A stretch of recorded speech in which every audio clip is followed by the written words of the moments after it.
ঝলমলে সাইনবোর্ডে পার্লারের নামে ব্ল্যাকমেইল, অসামাজিক কার্যকলাপ ও প্রতারণা করে যাচ্ছে Priya beauty care makeover and training centre, যেখানে প্রতিদিন সামাজিক যোগাযোগ মাধ্যমে চটকদার বিজ্ঞাপন দেখে সৌন্দর্য চর্চার জন্য ভিড় করেন অসংখ্য নারী। বলে উনি দুবাই বা আদার্স মালয়েশিয়া এরকম দেশ থেকে ইম্পোর্ট করে নিয়ে আসে, তারপর প্রোডাক্টগুলো ইউজ করে।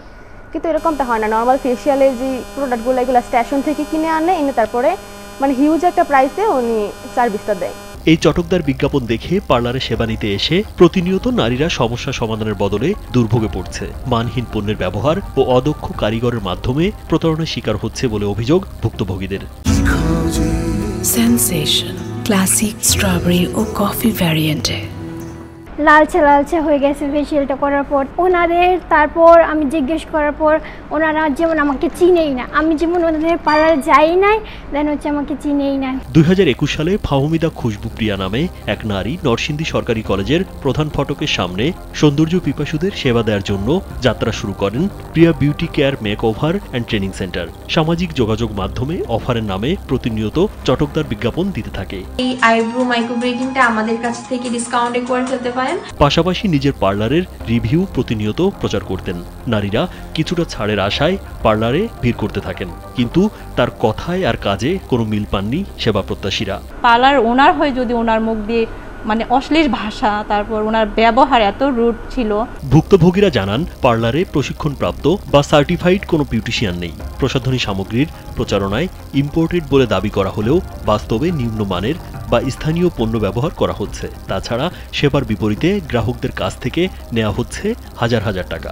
ওয়াশের পর আমার বোনের চুল একদম খারাপ অবস্থা হয়ে গেছে। আমি যে 14,000 টাকা যে সার্ভিসটা নিলাম, ওই সার্ভিসটা হয় নাই। মালিককে জিজ্ঞাসা করলাম যে আমার এত টাকাতে সার্ভিস নিলাম, চুলগুলো ঠিকঠাক হলো না কেন, চুলগুলো আর পাম্প হয়ে গেছে। তো ওই মালিক উনি আমাদের সাথে রুডলি ব্যবহার, এক ধরনের ঝগড়া সৃষ্টি হয়ে গেছে। আমাদেরকে অখাদ্য গালিগালাজ দেওয়া শুরু করছে। অপরদিকে কোনো প্রশিক্ষণপ্রাপ্ত কর্মী ছাড়া লেজার মেশিন ব্যবহারের অভিযোগ রয়েছে পার্লারের বিরুদ্ধে, যাতে মারাত্মক স্বাস্থ্য ঝুঁকিতে রয়েছেন নারীরা।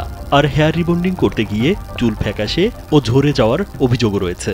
প্রতারণার এসব অভিযোগ এনে জেলা প্রশাসক বরাবর লিখিত অভিযোগও করেছেন এক ভুক্তভোগী নারী। হাইড্রা ফেসিয়াল করতে গিয়েছিলাম, অফারে আর কি দিয়েছিল ফেসিয়ালটা, তো তখন আমি গিয়েছিলাম। ফেসে দেখি করার শেষে যে লাল লাল হয়ে আছে। এদিকে নরসিংদী শহরের প্রাণকেন্দ্র উপজেলার মোড়ে অর্ধ কোটি টাকা ব্যয়ে bio skin care and make over নামে আরও একটি পার্লার উদ্বোধন করতে যাচ্ছে আলোচিত ফাহমিদা খুশবু প্রিয়া। তুর্কি স্টাইলে ও নান্দনিক ডিজাইনের পার্লারটিতে বিভিন্ন ধরনের বিদেশি মেশিন ব্যবহার করা হচ্ছে। পাশাপাশি পার্লারটির ভেতরে রয়েছে সুইমিং পুল। এত বড় বাজেটের পার্লারটির উৎস নিয়ে ইতিমধ্যে জনমনে আলোচনা জন্ম দিয়েছে। আমাদের যে বিশ্রাম রুমটা আছে ওইখানে তো সিসিটিভি আছে। আমরা অনেক সময় অনেকভাবে শুয়ে থাকি, বসে থাকি। ওই জিনিসগুলা উনি ক্লিপগুলো আলাদা করে মোবাইলে রেখে দেয়। তারপরে হচ্ছে যে এই জিনিসগুলা ভাইরাল করে দিবে, এই করবে, সেই করবে, সব দেখা আমাদেরকে ব্ল্যাকমেইল করে। এদিকে সব অভিযোগ অস্বীকার করেছেন পার্লার মালিক ফাহমিদা খুশবু প্রিয়া। আমার এখানে হাইড্রা ফেশিয়াল হয়। হাইড্রা ফেশিয়ালের জন্য কোনো ডক্টরের প্রয়োজন হয় না। আর আমার এখানে যারা সার্ভিস দিচ্ছে তাদের কোনো সার্টিফিকেট নাই।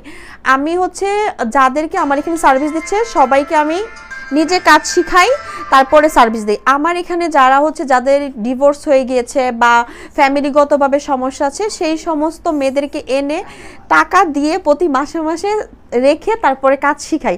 আমার এখানে কোনো অ্যাস্থেটিক সার্ভিস হয় না। আমি হচ্ছে চেরি ফল ছোট, কিন্তু চেরি ফল দামে বেশি, আর হচ্ছে বাঙ্গি হচ্ছে অনেক বড়, কিন্তু 60 টাকা 80 টাকা কেজি। তারা হচ্ছে পিছনে লাগিয়েছে, আর কোনো কিছু না। বিশেষজ্ঞরা বলছেন, ত্বক বা চুলের ট্রিটমেন্ট দিতে হলে বিউটি সেক্টরের প্রয়োজন প্রশিক্ষণ, মানসম্মত প্রসাধনী এবং নিরাপত্তা মানদণ্ড মেনে চলা।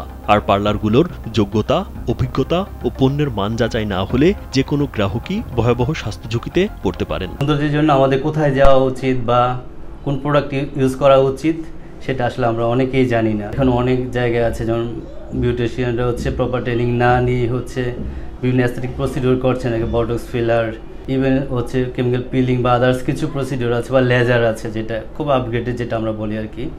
তো মেয়েরা চেষ্টা করছে লেজার দিয়ে সুন্দর হওয়ার জন্য, কোন কিছুতে কাজ করছে না, লেজারে যাচ্ছে। কিন্তু লেজারও কারা করবে, এক্সপার্ট কিনা, সে আসলেই সার্টিফাইড কোনো লোক কিনা, তার এক্সপার্টেজ আছে কিনা জেনে আমাদের হচ্ছে এই সেন্টারগুলোতে যাওয়া উচিত, বা কার স্কিনে বা আমরা কোন প্রবলেমে কোন লেজারটা করবো। লেজার কিন্তু বিভিন্ন টাইপ আছে। রাজীব বিশ্বাস, কালবেলা।